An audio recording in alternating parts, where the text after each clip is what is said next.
Well, thank you very much, and welcome to DEC 2024. This is my third event. Are you guys happy? Come on. Are you happy? Yeah! Okay. That's just for you, Anuk. Yeah, you're the only one that can't see me. She wants to be able to photograph. Okay, so welcome.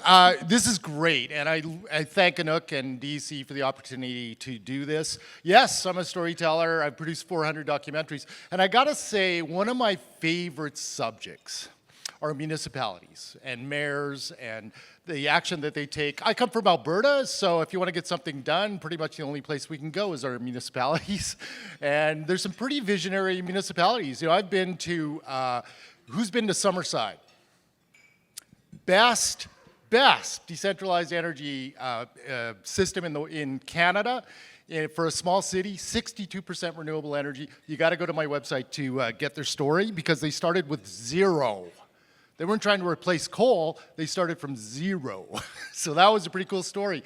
Think about Raymond, Alberta. Raymond, Alberta, small town, very conservative. First town to reach net zero electricity in all of Canada, and a whole pile of others have followed in their footsteps since. I see Tristan Walker in the audience back there. Pincher Creek, one of my favorite stories, wasn't really about energy, it was about climate change impacts. So I remember standing on the side of the Old Man Dam with Tristan last summer or the summer before, I can't remember now, and their water intake valve for Pincher Creek was way above the level of the water in the Old Man Dam. And so we did a story on climate resilience and planning for the impacts of climate change because he had done a public engagement and a plan for Pincher Creek. An amazing story that really caught fire. I never expect climate resilient stories to catch fire, but that one did, and I think it's because it had a great hook of town has no water. So anyways, my point is I've found a lot of inspiration and a lot of really cool action in communities from municipalities. And there's a lot of visionary leaders in Canada. So I'm so pleased to be sitting here with Jack Crompton. I was able to have a chat with him before we came to this event. And I have a feeling this is going to be really good. So these are trying times for municipal leaders. I mean, they have no resources and they're trying to deal with the biggest problems of basically us and our ancestors' lifetimes. Climate change is presenting all kinds of problems from burning towns down to you name it. So it's a big deal and it's a big challenge. And I know, just by way of introduction, I don't know a ton about Jack, but I know you love the outdoors, correct? Very much, yes. Okay. And skiing? Very much, yes. Cycling? Yes. Well, hiking? Yeah. Okay, that's good. You know me well. I also know he's an entrepreneur. He used to own a cab company here in Whistler, and then he had a transportation software company after that, and then he became mayor. And so I want to start with a story some of you may know and some of you may not, and that is Jack's first day of work. And I think it was 2018. It was his first term as mayor. I believe you're in second term now. And you had a stack of letters on your desk requiring your signature. Tell us what happened. Well, West Coast Environmental Law had been organized. First of all, before I do that, nice to see you all again. I'm really grateful to be with you and have the opportunity to talk about something that I really care about, and I know you do. I came in and bumped into a couple of my friends who were talking about how impressive the pitch presentations are and how amazed they are by all of your knowledge and the work that you're doing. So thank you for doing that here. And I'm excited to be able to talk to you. But that first day of work was really interesting for me. West Coast Environmental Law had been doing some work asking local governments to join in a letter writing campaign, asking that oil and gas companies would contribute part to local governments dealing with the impacts of climate change. So larger culverts, all of the work that we're having to do to thin forests, just last year, we were able to secure $10 million from the federal government to do work to protect ourselves from climate change. This is not without cost. It's enormous as far as local governments are concerned. And so the request is pretty simple. It was, hey, will you help us fund these costs? And so there was 20 letters on my desk. Gazprom, British Petroleum, everybody else in the world, a letter to all of them. There was no Canadian company in that stack of letters. And I thought to myself, that is just outrageous. I mean, we are a major player. We should write a letter to at least one Canadian company. So we tried to find a Canadian company that we could add one to. We found CNRL, and we added them to the stack of letters. I signed all 21 letters now, and we sent them off around the world. And it was a pretty straightforward letter. Hey, help us. We need help. A month later, I was on the front page of the Toronto Star and the Edmonton Herald and every major newspaper across the country saying, Mayor of Whistler wants oil and gas companies to pay for the cost of climate change.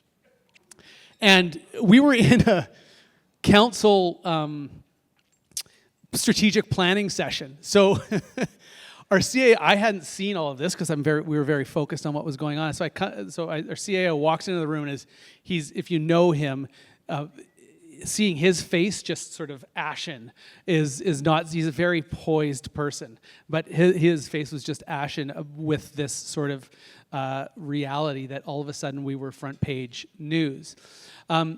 One thing led to another, and CNRL, along with a couple industry groups and some banking, basically organized a divestment of Whistler. So canceled conferences and went very public in their opposition to us as a place, which was shocking for a Canadian resort to feel like Canadian companies are out there divesting from them. And so there was a lot of concern in our community. A lot of the hoteliers were afraid. This was fast, it was vicious, it was very straightforward. It was retract those statements, retract those letters. We released a sort of semi-apology. We're sorry if we made anyone feel unwelcome, but we were just not willing to step away from the position that we had taken because we felt so strongly about it. I got about 2,500 letters, some of them threatening my kids, like naming my kids in them, like some nasty, horrible, horrible stuff.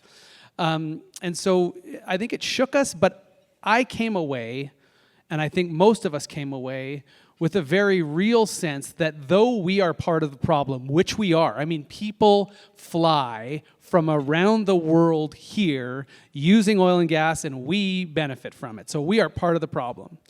But I think we all came away from it with a very real sense that we can't stop in our advocacy. We can't stop asking big questions of big corporations and of ourselves. And if anything, I think it gave us more intention around this stuff. Now we have conversations about what it means to transition away from the kind of airline fuels that are currently being used. We are pretty focused on trying to continue down this path ourselves. We, though we have dirty hands, as I've said to everyone on climate, have to take action ourselves, and I think have to ask for governments and corporations to do the same. So the costs keep going up, and I hope that we have partners in funding the transition going forward. We certainly need them. We cannot fund this on our own.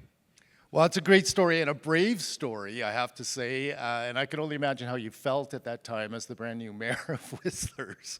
But, you know, who in this room is not part of the problem? Put your hand up if you're not part of the problem. Who in this room thinks we all should be part of the solution? A few of you, that's good. I'm glad you agree. It's a good thing. So I wanted to ask you, though, so you think it's okay to take action, and you got past that whole thing about, oh, you drive a car, you have no right to talk about climate change. I just want to hear your response to that first. Yeah, so in the midst of all of these letters and threats and the shock of it all, there was a thread of letters amongst some leaders in our community that was going back and forth that was really targeting me as sort of an irresponsible person who never should have been elected mayor. And I wasn't a part of that thread, but it was not kind to me. And a good friend of mine was, and she basically entered into that thread and said, all of our hands are dirty on this, all of your hands are dirty on this. we need to take action, though our hands are dirty. And she CC'd me on it into the conversation, which was super brave of her. Like, I forever be sort of indebted to someone taking that sort of a position and giving me backbone and courage on it. But certainly, I think the message I received was, it's not the oil and gas industry's fault. It's all of our fault. We as local governments need to take action, and the oil and gas industry needs to take action, and we need to work together. But it doesn't mean I'm then going to walk away from that request. I am going to stand there with my dirty hands, and I'm going to say, help us. And I'm going to count on people like you to actually help us do that work as a country and as a world. And so I'm committed more than ever to not walking away from it, even though my hands are dirty. So you're tougher now. I think so. Arthur, am I tougher now? Maybe. So just remind us, how are you seeing the impacts here? You guys are in the mountains, you're at a ski resort. How are you seeing the impacts of climate change here? Smoke almost every summer. We were so lucky this summer to have a reprieve. This is probably the first summer in, 5 that we haven't been smoke everywhere. And I grew up here, and there wasn't smoke in the summers. Probably the most devastating for me as someone who loves to ski and grew up skiing in the summer on these glaciers is that last year or the year before, Whistler Blackcomb removed the Horseman T-bar from the Horseman Glacier because it didn't work anymore because we had lost so much of the glacier. And so we're seeing it in like real time in front of us as skiers. Where my kids are, and so it's very recent, as a matter of fact. My kid and Chi Ying's kids are both high-level athletes, and they go off enormous jumps.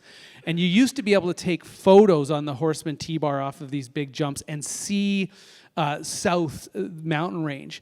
We've lost so much of the glacier that the photos you take of athletes going off of these jumps have a totally different view going south. So it's in front of us, it's every day, but it's also infrastructure. It's culverts, it's making sure that we don't have interface zones that are dangerous to us, and that we do the work so that we can protect ourselves. So it's not just recreation and shorter, wetter winters, but also far scarier summers.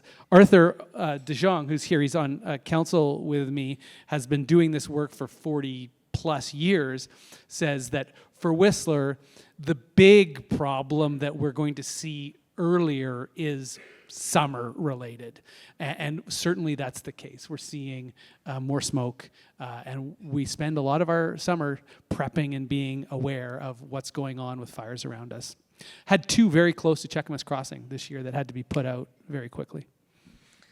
Thank you for that. I wanted to underline one thing that is happening here. We're going to talk about what you guys are doing in response to the climate crisis, and but on an energy theme. And I know most of you guys went for that walk, didn't you? But I want you to tell us about that project that is, one of your signature projects in the area. I actually did a story on that many, many years ago and rode a skidoo up there in the middle of winter in a blizzard and got to see your Fitzsimmons Creek project. Tell us about it. So I keep mentioning Arthur. Do you want to just stand up and wave to everybody? They know you. Okay. So no one needs to know Arthur. So we, in the early 2000s, started down this process as a community called Whistler 2020. And it was a process that focused on sustainability and what we were going to be come 2020 and what we were going to do to prepare for 2020. And it's probably the reason that I'm involved in local government is just how inspired I was by this community planning process. I was involved in transportation. I was being asked by my local government and by this process to participate in the actions that would lead us towards sustainability. I thought, wow, people are interested in me as a taxi company owner or as a software company owner to be a part of the solution. And so we started to talk about what it meant for every sector. And Arthur had been working on his thesis that he'd been working on, and for him, in his head, zero operating footprint for Whistler and Blackcomb was how that became realized. So this inspiration, I think, as a community, as we look towards what it meant to be sustainable, finds itself there as zero operating footprint. Now, they were electrifying lifts, diesel backups, but they're electrifying all the lifts. But you need to be able to find an energy source if you're actually going to be able to say zero operating footprint. So they looked at putting wind along Kybers, so big wind towers along Kybers, but it was not dependable. And Arthur was just saying to me earlier today, when it blows up there, it really blows, and you're going to knock those things down. So what were the other options? And what really rose to the top was the Fitzsimmons Creek and working with a power company to actually put a run-of-river power project on that. And it now creates 33,000 gigawatts a year that funds all of the energy that you need to run Whistler and Blackcomb Mountains. And so that has been realized, and you can go up there and you can see it. But there you go, Arthur and the team at Whistler Blackcomb was able to deliver that, and now it's ours, which is pretty exciting. I think we have a minor units correction. Kilowatts? Okay, gigawatt hours. That's But why I it's have a my 7 expert with me here. 7 I actually megawatt? It's a 7 megawatt. It's a 7.8 megawatt. I got the number here. Just 7.8 megawatt facility, 33.5 gigawatt hours a year. Awesome. Are you clapping for my memory, or because it was bad? It was funny because that was one of the first stories we did on Run a River, and we wanted to find a project that we could do a story on unapologetically. Yeah. Because not all of them are done, exceptionally well, and so we chose this project, and it was a great story, really great story. It brings resilience in other ways. Arthur was telling me before. It's tied into the snowmaking system, so that if you do have you're running out of water, you can actually pump from that location up to reservoirs that can help make snow. It's not the first option by any means, but certainly it's built into the operations of Whistler Blackcomb, which is pretty exciting. My only reservation is my editor that sent me up here allowed me enough time to do the story and not a single frickin' minute to ski. Come back. Come back this winter. I was hoping there might be snow now. There is apparently 60 centimeters at the top. Okay. There you go. Okay, so since then you've tackled this in a very systematic way as a municipality. You have a plan. I think the latest iteration was 2020. Is that correct? Well, our 6 big moves strategy is what really informs our work today, and I think it came out of a previous plan that's called CCAP, Community Energy and Climate Action Plan, and then I think it really is informed by the thinking that we had earlier around Whistler 2020. So all of that moves forward as we go. Our largest emitters are still the same. They're buildings, and number one is the single occupant vehicle, which remains the biggest problem for us to address. So it's not solved, but tell us what you've done in the transportation area. Obviously, some of us rode one of those options, but tell us how you're working on that. Well, Whistler has the highest per capita ridership on transit in BC Transit's fleet. A lot of that has to do with just who we are as a community. People come in here and work for a short time, and so they don't often have cars. So we have some natural advantages that we're taking and using. And we're really trying to expand that service as quickly as we can. The last couple of years have been challenging because post-COVID transit has not been funded by the provincial government for growth.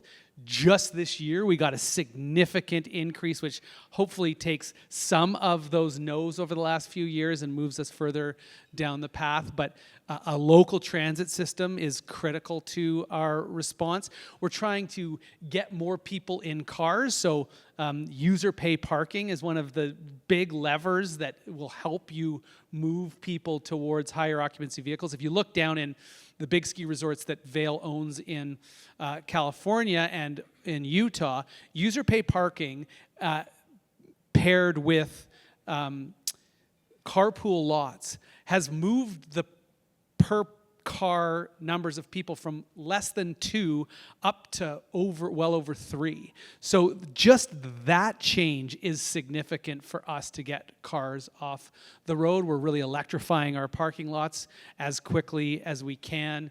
And we're moving as quickly as we feel comfortable down the step code path as well, so that our buildings can decarbonize more quickly. And I wanted to move into buildings because of your two of your biggest boxes are transportation and buildings. So let's talk about buildings. What's happening here? What kind of leadership do you have locally? Like, you have some businesses that are leading this. Like, what's going on? BC Passive House is in Pemberton, and if you have a chance to go up there and see their factory, they have a passive house factory where they build, in their factory and then ship them away and throw them up on site very quickly is here. And a big part of that, I want to point back to that Whistler 2020 process. We had clarity going into the Olympics about what we wanted to accomplish, and one of them was better buildings. And so we partnered with the Austria Passive House Group, which built the Austria house for the 2010 games on a piece of land that we passed over to them, and then they gave us the building back as sort of a legacy of the games. It's very, very close to here. If you get a chance, you can walk by. It's used right now by our local cycling association. It's used by our ski club. It's this passive house building built and used for the game. So Team Austria celebrated their many, many, many, many wins there during the games. And then we've had the benefit since then. But what that group did was work with a partner here, Durfeld Construction, and some partners from around the province, and didn't just leave behind a building, but left behind a legacy of building passive houses, and which inevitably became BC Passive House, which is a really great legacy, in my view, of that partnership with builders from Austria who know how to build buildings like that.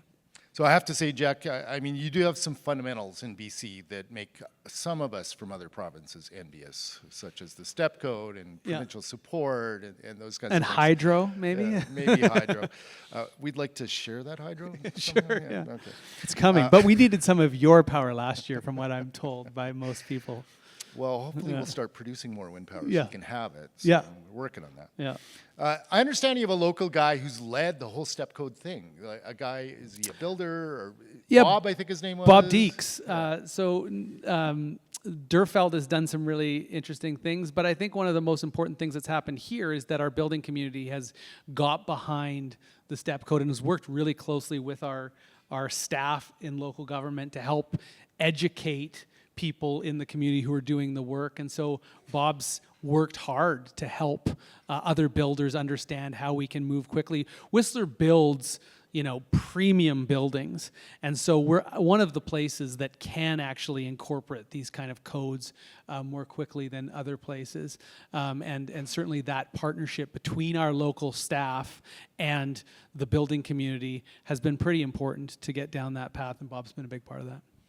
Yeah, it's really, as I said, some of us from other jurisdictions are jealous. I remember going to Vancouver, can't remember how many years ago, but it was a project in Vancouver. They had at that time, they were insisting on net zero ready, I think it was, or something close to that. And they had a standard that was LEED Gold plus about 3 other mathematical factors, which were really complicated for the builders. And there was an architect, Cornerstone Architecture in Vancouver, that said, would you let us build a passive house apartment building? Mm-hmm. And I know this is like normal today, but back then, that was the first. And so I forget the fellow's name from Cornerstone, but they built the Skeena project in Vancouver. I forget how many units it was, regular kind of walk-up apartment. Yeah.